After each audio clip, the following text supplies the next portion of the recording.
30 miles east of Columbus, Ohio, stand structures like most have never seen before. How could an architectural design so sophisticated still challenge researchers today?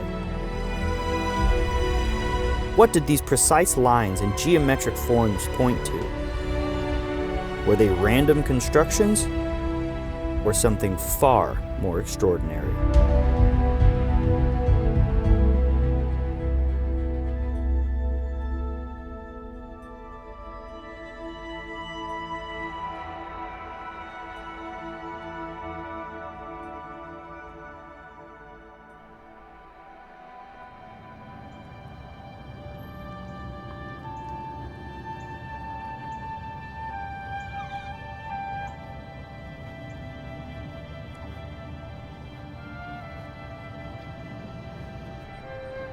I'm with the Eastern Shawnee tribe of Oklahoma, and we were the very first tribe in 1832 to be removed forcibly from Ohio.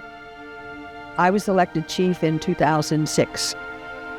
We arrived on a Saturday, 2007, at a place called Newark Earthworks, and it was the first time I had ever even heard of them. It was a beautiful, sunny day. It couldn't have been a more glorious day to take a walk and to see something. It happened to be the day of a golf tournament. The place was packed with golfers, packed with staff, packed with spectators. We were trying to walk to the wooden viewing station where you can overlook the earthworks here. The carts were on that same path, and they would ask us to step back, which we did. We didn't want to be in anybody's way. That happened repeatedly, and each time the drivers of the golf carts became more impatient. Ultimately, one said, "You need to leave. You don't belong here. You need to come back another day."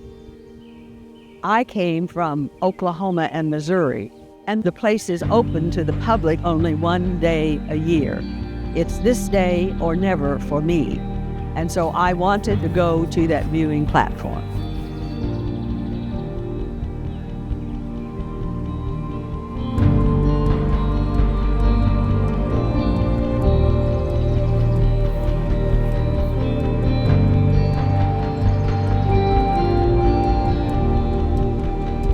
And when I walked up those steps, when I looked out and saw what I saw, it was unbelievable.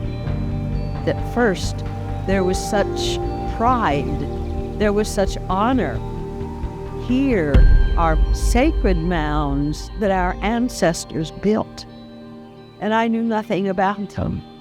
So at first there was immense elation, but then reality also began to set in, and it turned to tears. Mounds are sacred to Native Americans. Some of them hold our human remains. Why is there a golf course here? How could they have signed a 99-year lease? How did this happen? What's the answer? And so I left walking down those steps, actually saying a biblical scripture, "Father, forgive them, for they know not what they do." And I walked down saying to myself, I don't know what one voice can do, but I cannot be silent about this.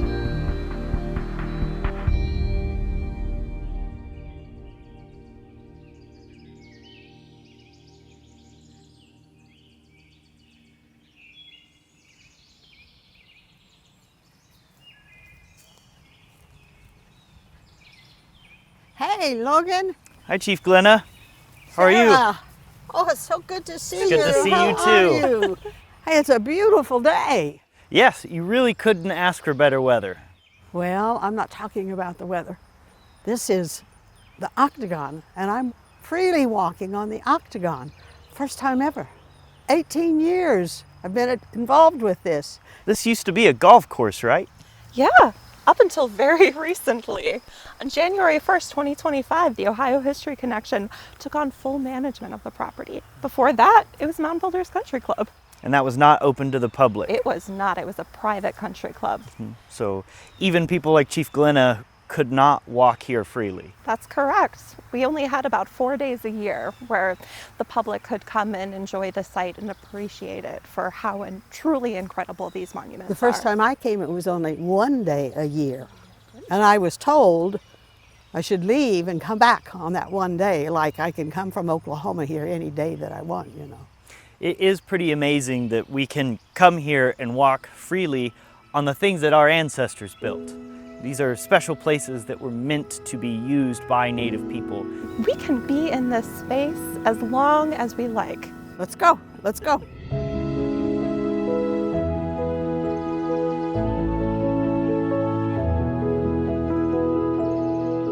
So right now we are entering in one of 8 gateways into the octagon. There are 8 of them, but 7 of them enter to the outside of the earthwork, and 1 connects the octagon to the observatory circle. And each of these entry points have one of these loaf-shaped mounds. And these act as gateways to this 2,000-year-old earthwork. Native Americans from all over North America gathered here to build these earthworks, one basketful of earth at a time.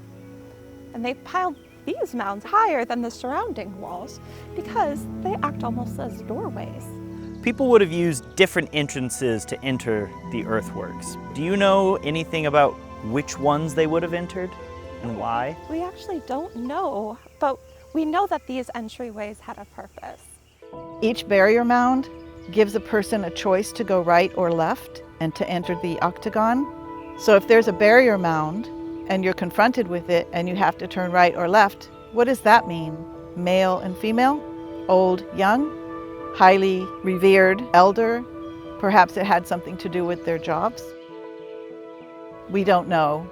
We don't know which way they would have gone, so I think we can pick today. Which way would you like to go, Chief? Let's go to the left. As amazing as this place is today, is this actually what it would have looked like 2,000 years ago?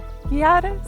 What's really amazing about the Newark Earthworks, the Octagon, and the Great Circle is that these sites are pretty much 90% intact. Only portions of the wall have been elongated by the National Guard when they were using this site as a training camp. But what you see is really what it would have looked like 2,000 years ago. The octagon by itself, you could put 4 Roman Colosseums inside it. So the scale of it is incredible. Stonehenge would fit inside the little circular area of the octagon. Tipped on its side, the octagon would be taller than the Giza pyramid. You know, so they're huge. But how did they manage that? How many people built this? That's a really amazing question. We don't know how many people were gathering to be a part of building these earthworks, but we think that many, many groups, maybe hundreds or even thousands of people were coming together to do this. But they did this voluntarily? Voluntarily. From what we know archaeologically of the Hopewell cultural period, it doesn't seem like there was any sort of hierarchy that instituted different access to resources. People wanted to be a part of what was going on here. The way archaeologists look at burials, who was buried, where and how, and like with what, and what their diets were, it doesn't seem to indicate that there's a lot of institutional difference in power. But there were certainly influential leaders. The only kind of status that we see shows up in ceremonial sites. So everybody lives in the same kind of houses. Everybody does the same kind of work when they're at home, gardening, fishing, hunting. But in the ceremonial context, there are important leaders. They were highly honored, highly respected. They were probably the priests, the architects, the astronomers, the geometers who came up with this knowledge. But at the end of the day, they leave the ceremonial precinct and go home. They're just like everybody else. These sites, I suspect, were the result of someone's vision. Native peoples traditionally have had a strong belief in the power of vision, and they convinced other people of the power of that vision. There was obviously something very unique going on during the Hopewell episode, relatively low population densities, and yet somehow they were able to marshal the labor to build miles and miles of earthen wall, to organize these gatherings and provision hundreds or thousands of people. Is just a genius example of logistics. It is a true collective community effort. Everyone has access to the knowledge, everyone is able to participate, everyone plays a part in the system. And so Hopewell kind of represents this engineering of this collective mind that is essentially the sort of supercomputer of Hopewell culture. The amount of cooperation to make a perfect octagon is truly incredible. And even more so, there was a standard unit of measurement that they were using and communicating. This site has the same layout as High Bank Works down in Chillicothe. Those two sites are 60 miles away, and they're very, very similar. There's a lot of features that you can see that are almost identical in each of those two sites. The High Bank Works, it seems to be much more associated with tracking the movements of the sun and moon on the horizon. This complexity here is duplicated exactly elsewhere. 2,000 years ago, they had to be geniuses to do that. They had to know geometry, they had to know mathematics. Yes, they were truly geniuses.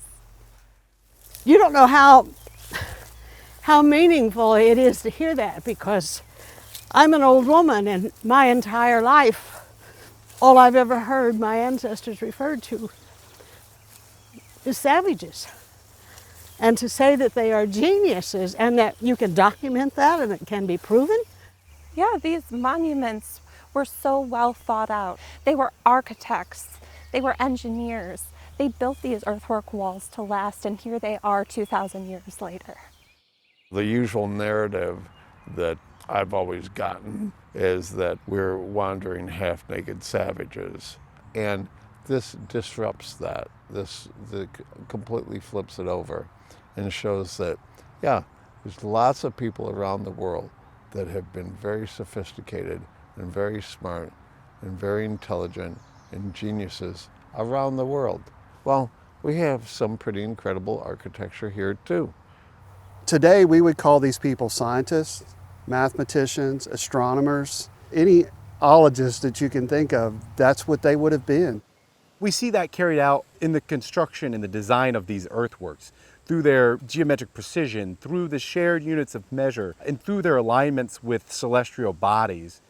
But they're also craftspeople or artisans in these communities working materials in novel ways. These Hopewell places are justly famous for the many examples of Native American artistry that was left here as regalia or personal belongings or as offerings. Their work in textiles, in ceramics, metallurgy. That kind of knowledge takes decades to learn how to work those materials. As long as we've been humans, we've been as smart as we ever were. And so for me, I don't want to call anyone a genius or a savage or anything like that. I believe that we all had the same capabilities. I think the wonderfulness of it is how the people here work together as a community to create all of these things. I like to think about my ancestors as being smart enough to go, I don't really want to move a hoe too much, so I'm going to create a field of trees that will give me nuts every year at a certain time, and that will give us our fats and proteins. Isn't that pretty smart? To emphasize the genius of this design and the intention, I want you to take a look where we came from. That's the gateway where we entered into this earthwork. But can you see the gateway anymore? No. Not at all. That's one of the truly incredible things about this earthwork and these loaf-shaped or gateway mounds. They close off the exterior of the earthwork. So when you're inside these walls, you're truly inside of them. They enclose you, they embrace you.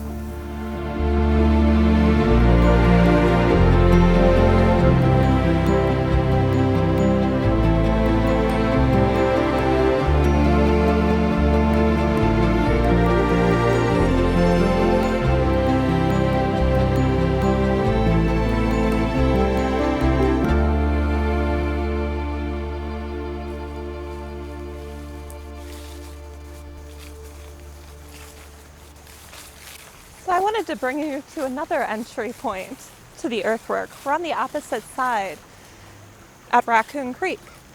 This would have been the way that people were coming and visiting this earthwork. The river is always special to me. I look at it and it's almost as though I can see them, because this is the way that they would have traveled. We are surrounded by water pretty much here. The confluence of Raccoon Creek and the Licking River come together to really surround the Newark Earthworks. And this is a common theme among Hopewell Ceremonial Earthworks. These rivers really linked these sites, and they also linked people. The reason the Hopewell were so prolific throughout Ohio is what's now called Ohio is blessed with a fantastic water system. And waters were the highways for native peoples. All of the big earthworks are located on major waterways. We know that travel by canoe along these waterways was the most efficient means of travel. It's probably 4 times faster than overland travel, and you can carry probably 4 times as much cargo in a canoe than you can on your back.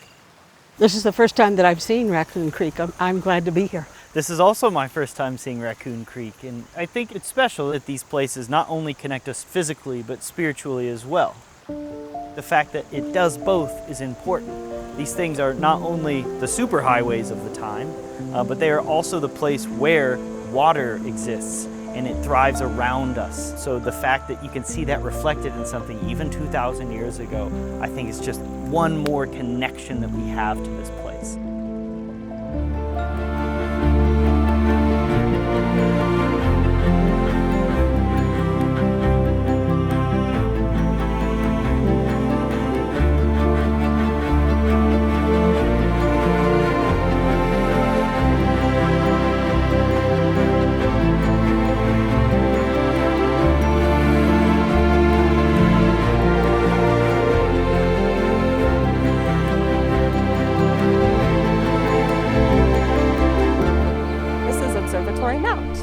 Observatory Mound because it stands about 6 feet higher than the surrounding walls.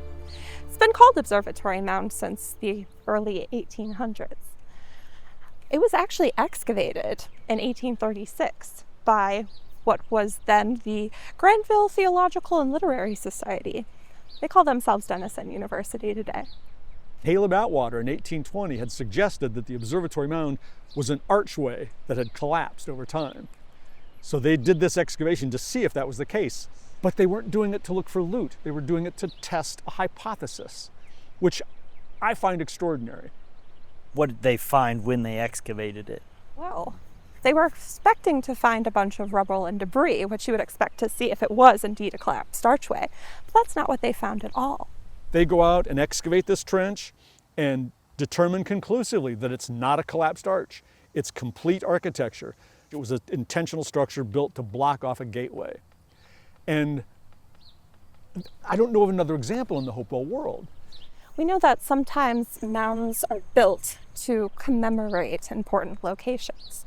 So perhaps this was an entry point, an important part of the architecture of the site that was closed off or decommissioned at the end of its use life. Even though that these places are decommissioned for their original use, that doesn't mean that these places weren't still special.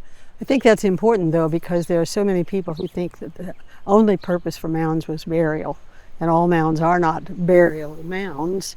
So decommission doesn't mean we took the human remains out and then we changed purposes for it instead, but it means that the original purpose has ended, but we still mark important places in our history and they are still sacred to us. Yeah, these are places that contain memory, that contain significance.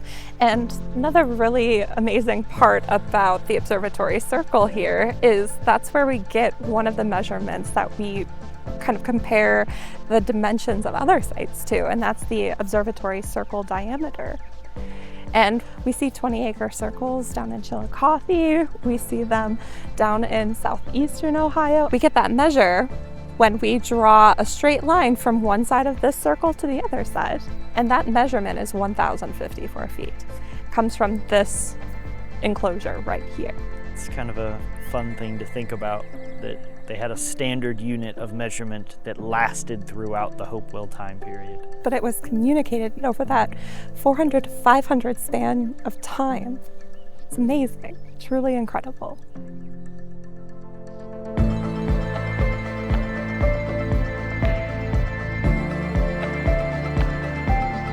The octagon earthworks are one of the most remarkable sites of the Hopewell culture from my perspective. It's a gigantic octagon connected to a perfect circle by a set of parallel walls. So here you have two separate geometrical figures united by a ceremonial passageway. And something different is happening in the circular enclosure versus what's happening in the octagon enclosure.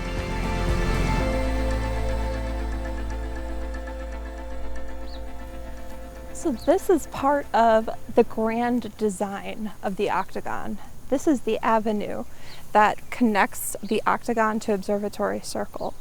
And Observatory Circle took on a whole new meaning when two professors from Earlham College in the 1980s came here to disprove the presence of astronomical alignments.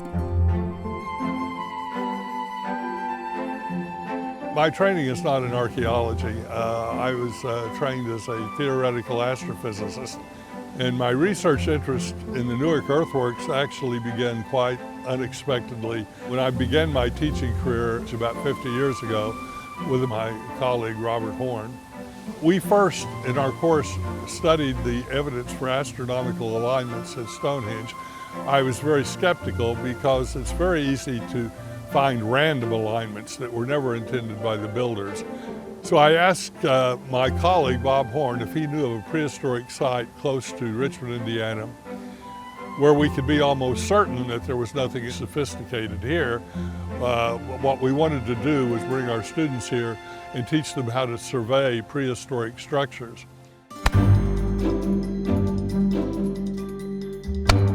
The two things that I most remember was, first of all, a complete surprise that there was an 18-hole golf course embedded in the structure. It was like entering a war zone because we had to be conscious of these high-velocity projectiles coming by our heads and occasionally the shout of 4 to warn us. Our research proceeded slowly because we were not full-time researchers, we were full-time teachers. And so we pursued this research in our discretionary time as a labor of love, actually. And it took me about 2 years to recognize that something special had happened here. When we started surveying the site, the first thing I looked for was solar alignments, and I couldn't find any. Even after 2 years of accumulating survey data, I never fully appreciated what was going on here until I saw my first aerial photograph taken in 1934 of the site before it had been altered in any significant way. And then everything changed for me, because when you look at that photograph, you see how perfect the design of the octagon and the attached circle is. It looks like it had been laid out by a professional draftsman using professional instruments. These structures have to be aligned to something. They didn't just build these things with this kind of precision at random. And when we couldn't find any alignments at all to the sun, that's when we began to look at the moon.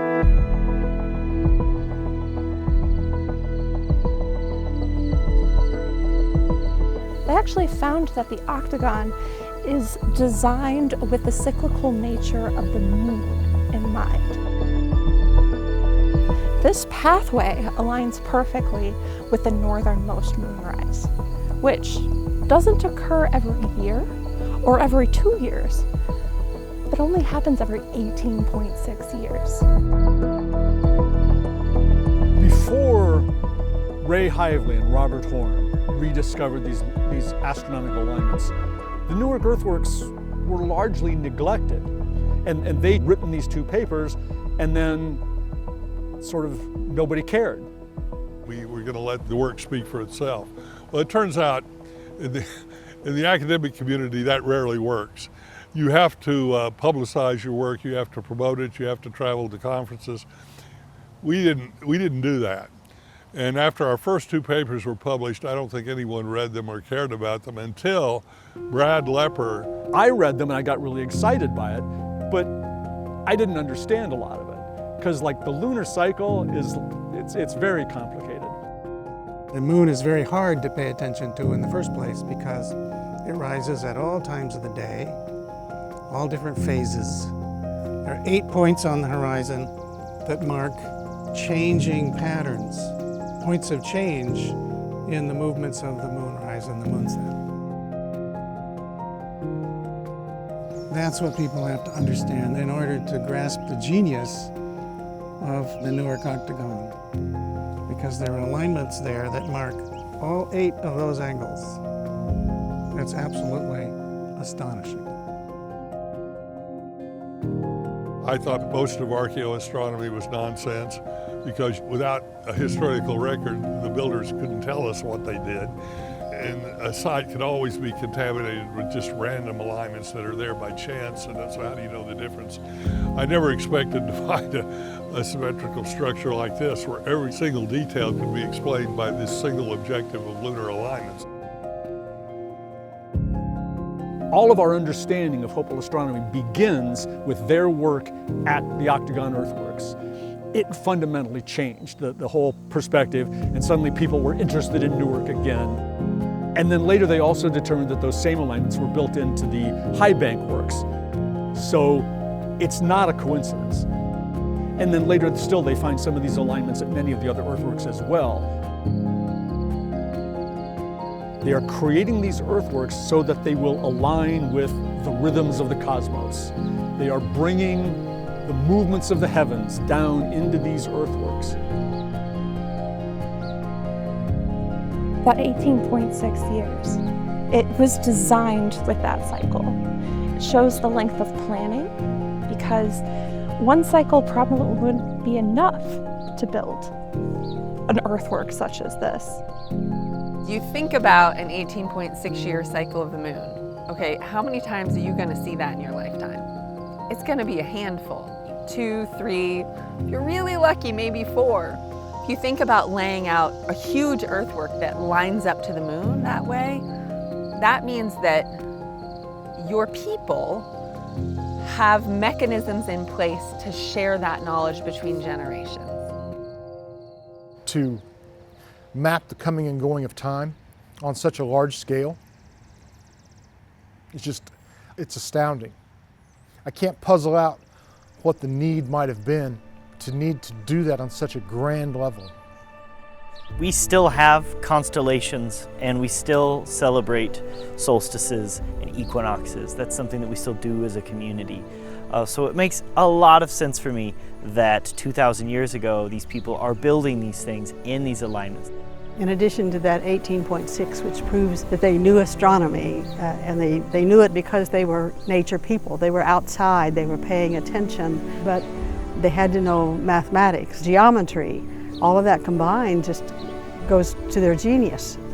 Yes, they were taking so much into consideration when building the earthworks. And the Newark Earthworks in particular, they were paying attention to the broader landscape because this earthwork is just one small section of what was once a 4.5 square mile complex of geometric earthworks interconnected by long parallel walls. The other amazing section of the earthwork we have here is the Great Circle. It's about a mile in that direction. And that's where you see some of the greatest design work still intact here at the Newark Earthworks. The Newark Earthworks is the largest collection of geometric earthworks in the Hopewell world. It spanned 4.5 square miles, 7 million cubic feet of earth were used to build all these mounds, and I think it was built in a relatively short period of time according to a grand design. The city of Newark occupies most of that space, and we're lucky that we have the Great Circle and the Octagon left because they give us a real sense of how large it was in the past. I can't think of the Great Circle without the Octagon. I try to look at them holistically. And so when I think about both of these sites, we have a very interesting story because it shows a holism and a complexity that we don't often think about.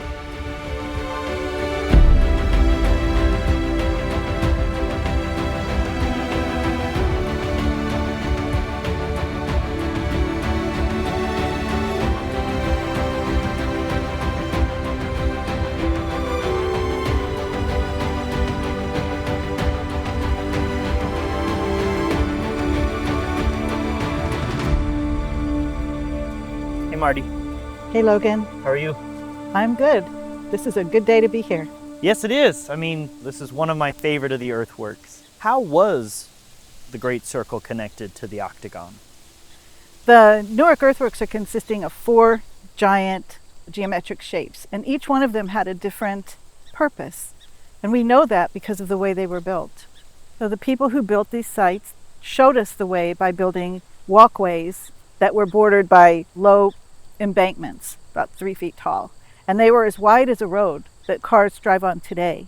From here, we would go straight to Wright Square and the cemetery, and then we could take a pathway that was built between Wright Square and the octagon. They had a specific way they wanted us to move around the site. So it's hard to imagine it, but they would have been able to travel easily between these sites. Yes. In some kind of processional ceremony or whatever they're doing here.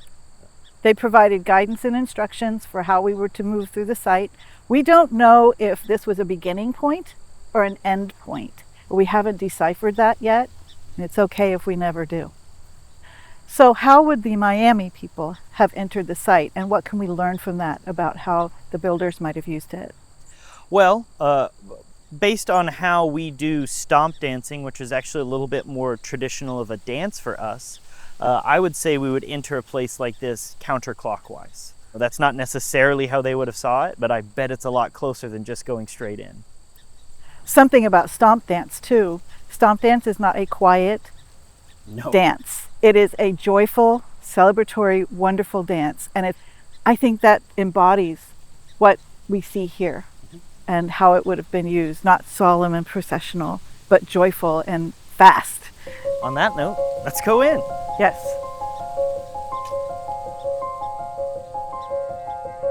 The Great Circle is about 1,200 feet across. That's a dimension that we see in other places. And the really interesting feature that it has is that there's an interior ditch. We think in the past that they had lined it with clay so that there was water really surrounding the site. So you'd be surrounded by water and just one pathway in and out. The gateway, the entranceway into it, is one of the most monumental places where you can experience the power of earthen monumental architecture.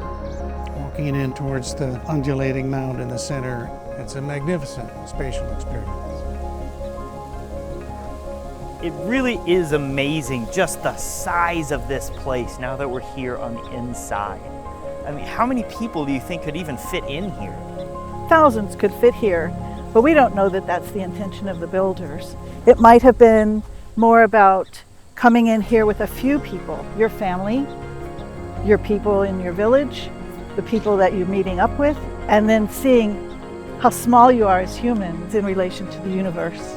It's not just a place to come and do something, it's a really grand place to come and do something. These sites are places of ceremony, and ceremony can mean different things to different people and to different tribes. I could just see folks dancing in a large circle in the Great Circle in our community today and sharing a meal inside of there as well. So to me, it just seems like a large powwow grounds that's protected by the earth around it. This was not a burial area, but they could have had funerals here. They could have had birth ceremonies, naming ceremonies, weddings, celebrations. Also could have been sport. It could have been commercial. Powwows today are surrounded by commerce, food, crafts, items, all sorts of things, art. So that could have been going on here 2,000 years ago too. Something that I've always found interesting is that the walls are different sizes around, but it's so you have that even horizon. So the land undulates. Yes. And they accommodated for that, measured it so that they had a nice even horizon. Yeah, bringing in the landscape into it rather than just flattening the landscape and then building the earthwork. Yes, it's one of those values that Native people have, respect, to honor what is there and build on top of it. They had an intent to be part of the landscape as much as they were to create something on the landscape. But it doesn't look dominating, it looks embedded. When I started looking at these earthworks, of course I was looking at them as an architect. The more I learned about them, the more I realized that, hey, these are landscape architecture. They designed these things on the ground. They couldn't see them from the air, but they could imagine them from the air.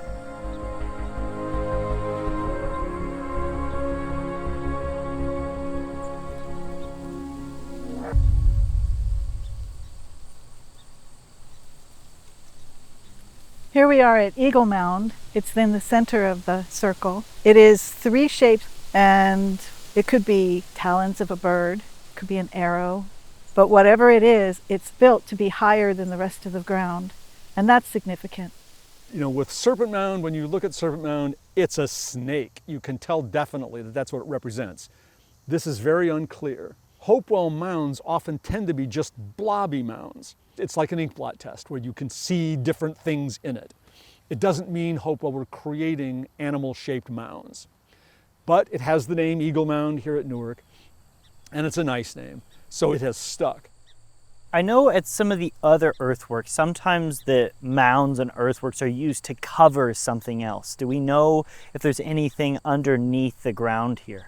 It's said that there was an altar here, possibly used to prepare relatives for burial or cremation, and that it was a special place. There was a longhouse beneath Eagle Mound at the Great Circle with sets of walls coming off the front corners that formed sort of like the wings of the eagle. There were no burials there.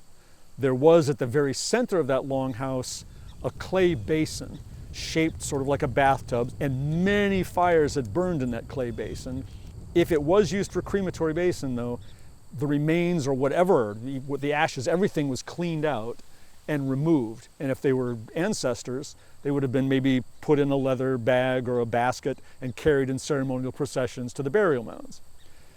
And with Hopewell, once those ceremonies are concluded, every place that where their ceremonies or spiritual things were happening, they took down and covered with mounds. Newark was built on top of these sites. We are grateful that the Great Circle and the Octagon and part of the Right Square was not built on top of, because the settlers recognized it was something ancient and special.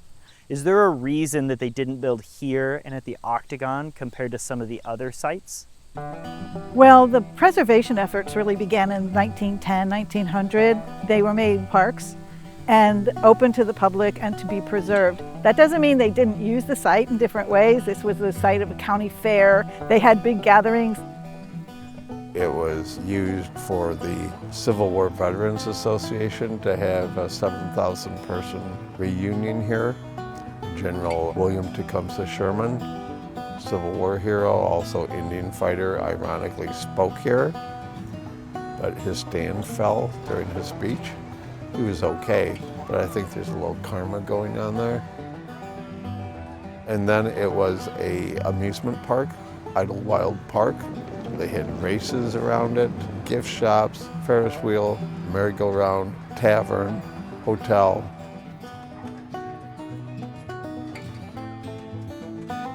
And apparently when the Civilian Conservation Corps tore all those down, they weren't careful about picking up all the nails. There's just this cloud of historic debris that covers anything that might be underneath it. So frustratingly, we won't have that opportunity of seeing into the ground and probably other things that have been lost to time. So what's changed since then? I think throughout the 30s and 40s, people started getting really interested in its history. In the 1970s, people got interested in art. Different museums had a lot of artifacts from this era. There were collectors and so forth. So the interest was growing. But in the 1980s, when 2 scholars from Indiana determined that the major lunar standstill was observed at the Octagon, interest just exploded in the 1990s. In the brief, long history of the Octagon, I think it's always really important to say that in the 1890s, the citizens of Licking County voted overwhelmingly to increase their own taxes to preserve the site. So it starts with the public deciding this was an important place over 100 years ago.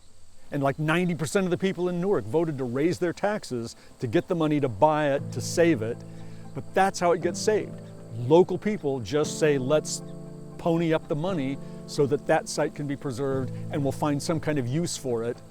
That was in the 1890s. It became the encampment for the state militia. State militia outgrew it.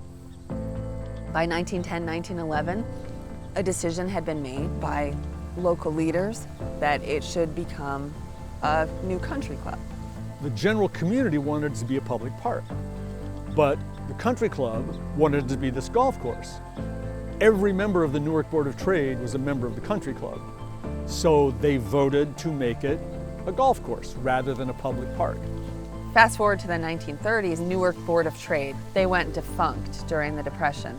They were sort of looking around for like who should hold the deed to this place. And the Ohio Historical and Archaeological Society decided that, you know, we would be appropriate as an organization to actually hold the deed, but that the golf course would continue.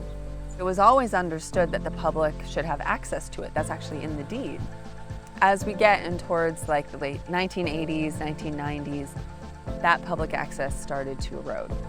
When I first came to the octagon, that was a jarring experience in that it was state-owned land leased by a private country club, and I could not go on to it.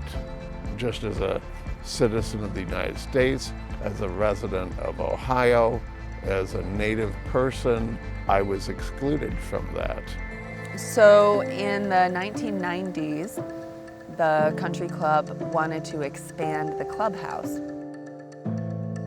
The country club announced that they were going to tear down their existing structure and build a new structure, like twice as big.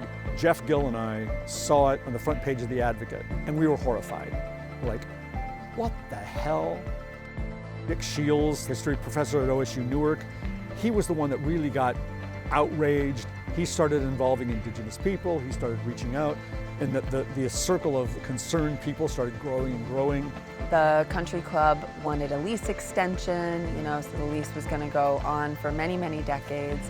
Ultimately, the extension of the lease was approved, and they were going to be able to lease it through 2078. Behind a closed door meeting, which should not have occurred because they received a great deal of money from the state of Ohio, which doors are supposed to be open, and they renewed the lease without any public discussion. When the people who were interested in the earthworks found out about it, they created something called Friends of the Mounds. And what they basically did was share the story of the earthworks and what was happening, how people did not have access to it. And there started to be negotiations with the property owner, now called Ohio History Connection.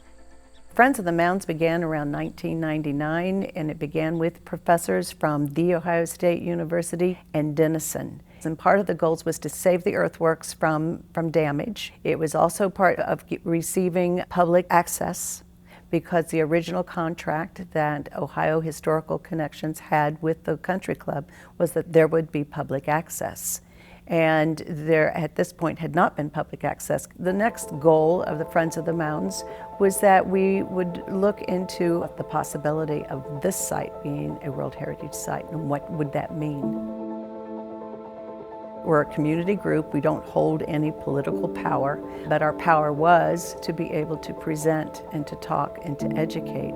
So our protests were in the form of giving a conference. We had moonrise events so that we could reach larger audiences about what was happening. At Ohio State, we began doing annual events called Newark Earthworks Day to bring the public out and to invite people to talk about it. And that went so far to teaching the public about the sites and to respect them as sacred Indigenous sites, as important to the history of Ohio and to the world. The big moment, I think, was Dick Shields. Dick was the first director of the Newark Earthworks Center, an incredible ally to Native people, a great listener, but also a tireless promoter of accessibility to the octagon, preservation and promotion of the Great Circle. He and others convinced OSU Newark to take the Newark Earthworks Center on as an academic research center, and it became a lightning rod. We all worked there to get to that place. With that in mind, there was a great deal of change at the Ohio Historical Connections, and that was what was needed, was the change. They had an opportunity to change the directors, they had an opportunity to change their perspective, their programs. They started participating in the golf-free days, started having people here to give information. It suddenly did not become just the Friends of the Mounds or the Newark Earthworks Center. It was a collaboration of different groups coming together.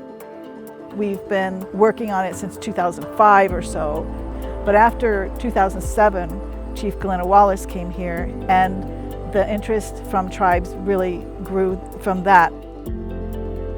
I was here and walked these grounds one time, and there was a golfer who said to us, "Please don't walk on our grass."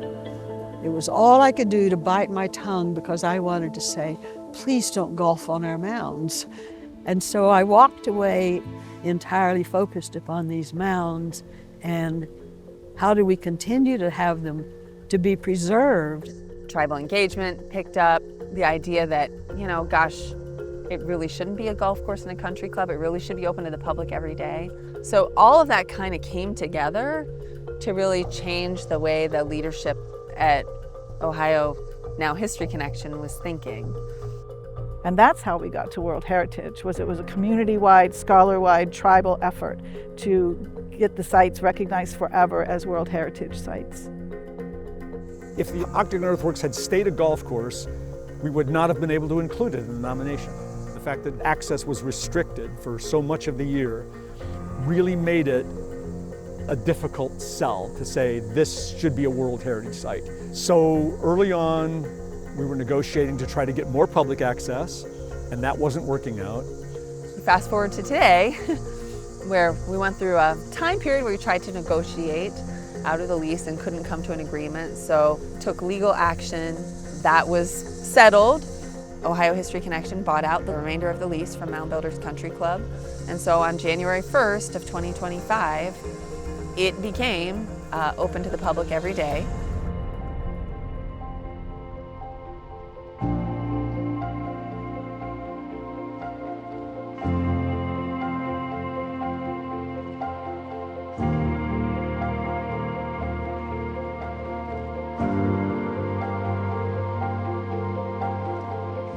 Today is the first day that we have public access to the site after over 100 years of the site being a private golf club. I think this is a big victory in respectful use of these sacred spaces, and so to make it available to all and so that all Native people will be able to visit this site is important.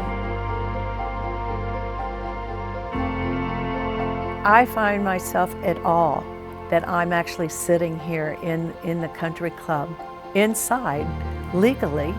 No one's throwing anything at me, and I can sit here and look and see what I couldn't see before.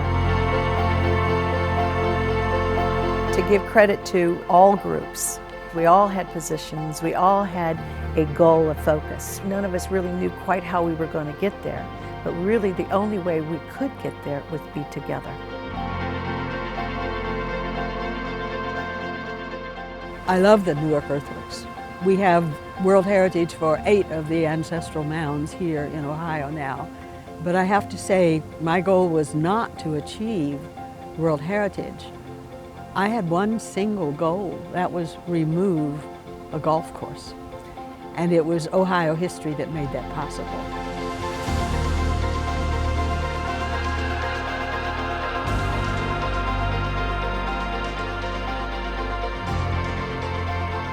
I think now that it's in the possession of the History Connection to preserve and interpret to the public once again, I think we're in a much better place to kind of do justice to the legacy of Hopewell society. And I think that only opens up more doors with the citizens of Ohio, but also with Indigenous communities. There will be more engagement, more opportunities of site visitation. This is now for everyone to come and experience, and we want them to learn about these places, about how the descendants of the builders interpret them, and using that in combination with all the work that came before us, and making that really accessible to everyone. And it's okay if we don't know everything. It's not possible to know everything about why these places were built and what they meant to the people. But I do know that together we're stronger in preserving these places for the future and making sure that people have an Indigenous understanding of them.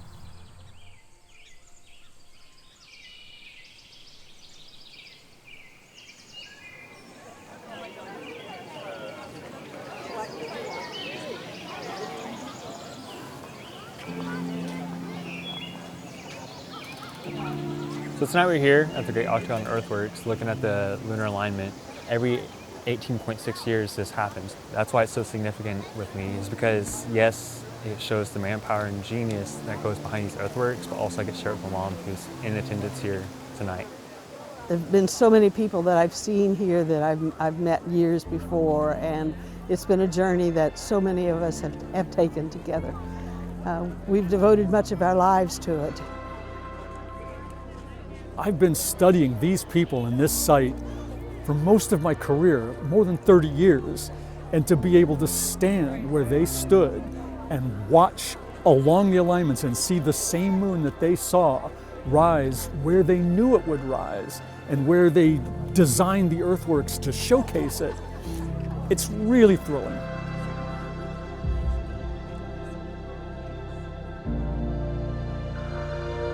There is an author, Jim Graham, who's writing a book pertaining to the Newark Earthworks, who was there for that occasion, and he wrote this description.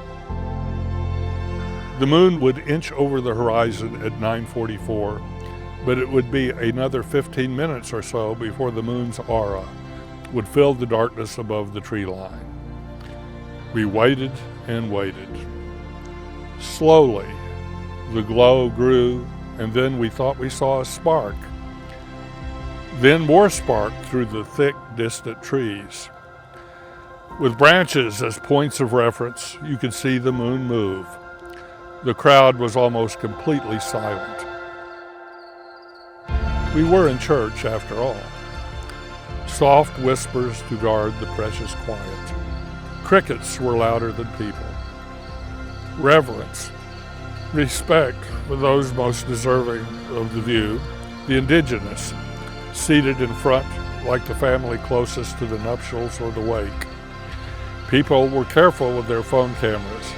Not a flash happened. Most just watched the slow rise and growing light.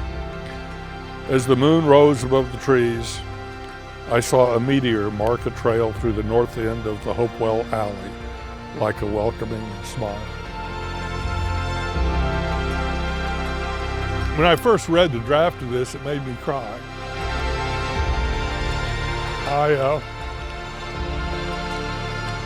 I wish I had been there.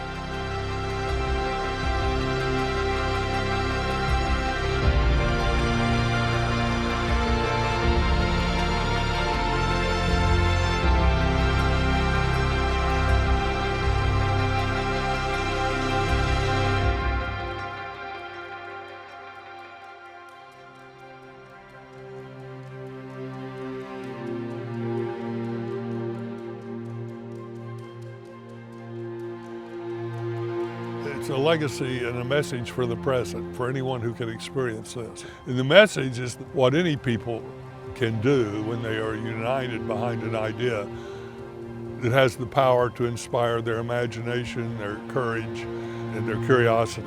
It's a source of inspiration to everybody.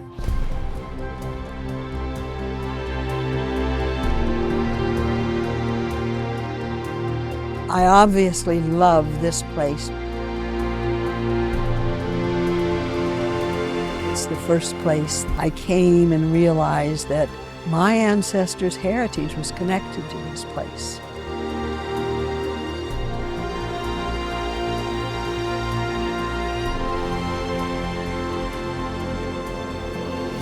And if we don't preserve this place, then have we lost all trace of our ancestors?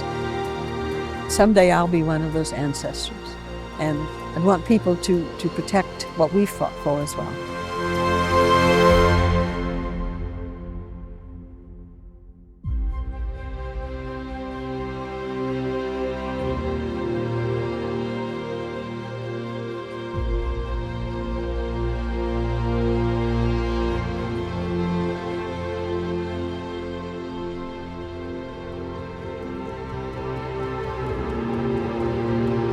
Hopewell Earthworks, Stories Written on the Land is funded in part by the America 250 Ohio Commission.